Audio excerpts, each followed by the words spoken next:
जब Vande Bharat semi high speed ट्रेनें पटरियां पर दौड़ती है, जब बुलेट ट्रेन का काम रफ्तार पकड़ता है, जब चौड़े हाईवे और एक्सप्रेसवे नए शहरों को जोड़ते हैं, जब पहाड़ों को चीरकर लंबी टनल्स बनती हैं, जब लंबे और ऊंचे सी ब्रिज समंदर के दो किनारों को जोड़ते हैं, तब भारत की गति भी दिखाई देती है और भारत की प्रगति भी दिखाई देती है।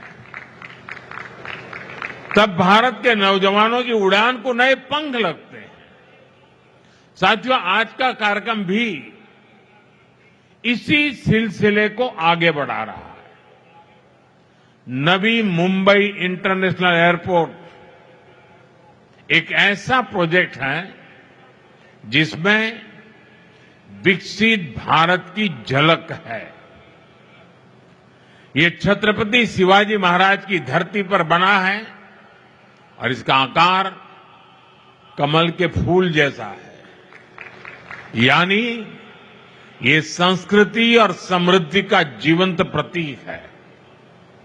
इस नए एयरपोर्ट से महाराष्ट्र के किसान यूरोप और मिडिल ईस्ट के सुपरमार्केट से भी जुड़ जाएंगे, यानी किसान की ताजा उपज, फल, फूल, सब्जी और मछुआरों के उत्पाद तेजी से ग्लोबल मार्केट तक पहुंच पाएंगे।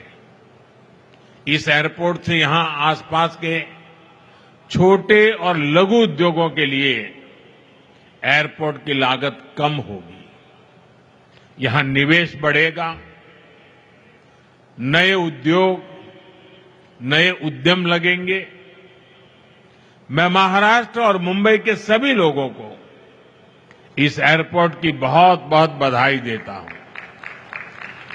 साथियों, जब सपनों को सिद्ध करने का संकल्प हो, जब देशवासियों तक तेज विकास का लाभ पहुंचाने की इच्छा शक्ति हो, तो नतीजे भी मिलते हैं।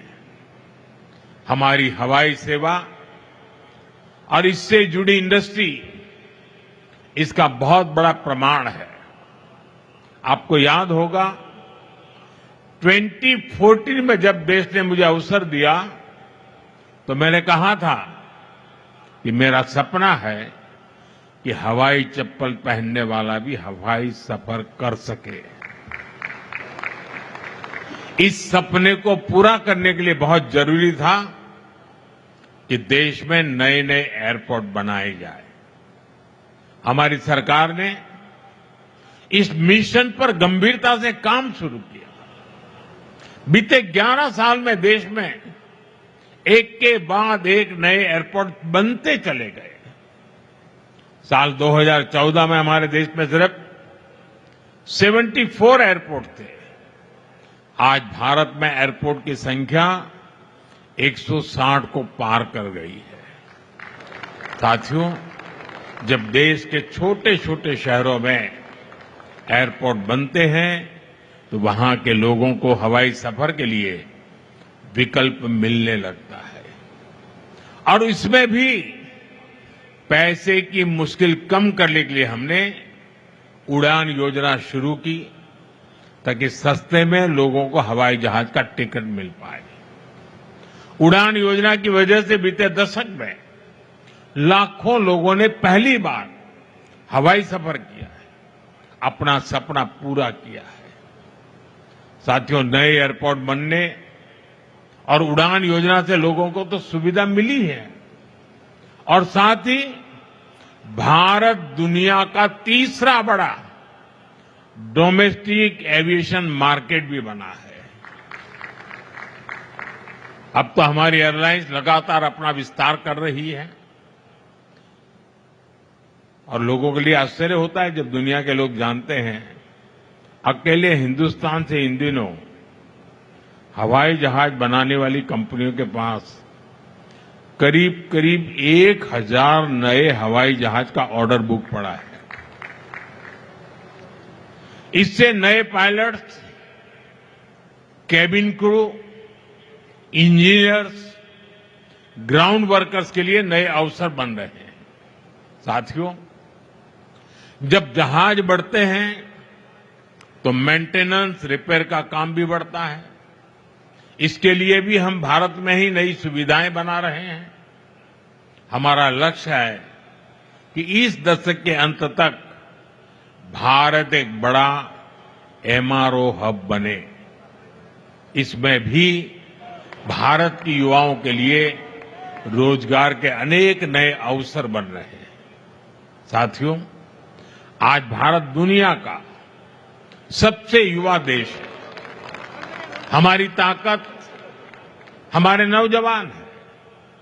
इसलिए हमारी हर नीति का फोकस युवाओं को ज्यादा से ज्यादा रोजगार के अवसर देने पर है। जब इंफ्रास्ट्रक्चर पर अधिक निवेश होता है तब रोजगार पैदा होता है। जब 76,000 करोड़ रुपए की लागत से वाडवण जैसा पोर्ट बनता है तब जाकर के रोजगार पैदा होता है। जब व्यापार बढ़ता है, लॉजिस्टिक्स से जुड़े सेक्टर को गति मिलती है, तब अनगिनत रोजगार बढ़ते चले जाते हैं। भाइयों और बहनों, हम उन संस्कारों में पले बड़े हैं जहां राष्ट्र नीति ही राजनीति का आधार है। हमारे लिए इंफ्रास्ट्रक्चर पर लगने वाला एक एक पैसा देशवासियों की सुविधा और सामर्थ्य को बढ़ाने का माध्यम है। लेकिन दूसरी तरफ देश में एक ऐसी राजनीतिक धारा भी रही है जो जनता की सुविधा नहीं, सत्ता की सुविधा को ऊपर रखती है। ये वो लोग हैं जो विकास के काम में रुकावट डालते हैं, घोटाले घपले करके विकास के जुड़े प्रोजेक्ट्स को पटरी से उतार देते हैं। दशकों तक देश ने ऐसे नुकसान को देखा है। साथियों, आज जिस मेट्रो लाइन का लोकार्पण हुआ है, ये उन लोगों के कारनामों की याद भी दिलाता है। मैं उसके भूमि पूजन में शामिल हुआ था। तब मुंबई के लाखों परिवारों को उम्मीद जगी थी कि उनकी परेशानियां कम होगी। लेकिन फिर कुछ समय के लिए जो सरकार आई, उसने ये काम ही रोक दिया।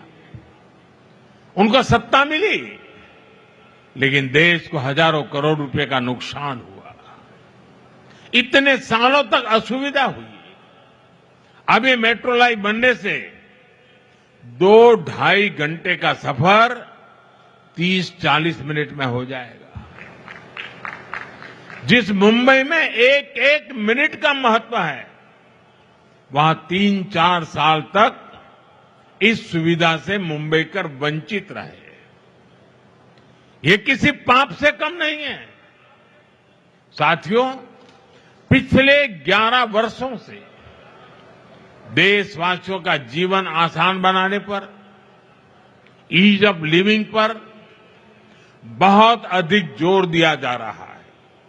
और इसलिए rail, road, airport, metro, electric bus, ऐसी हर सुविधा पर अभूतपूर्व निवेश किया जा रहा है।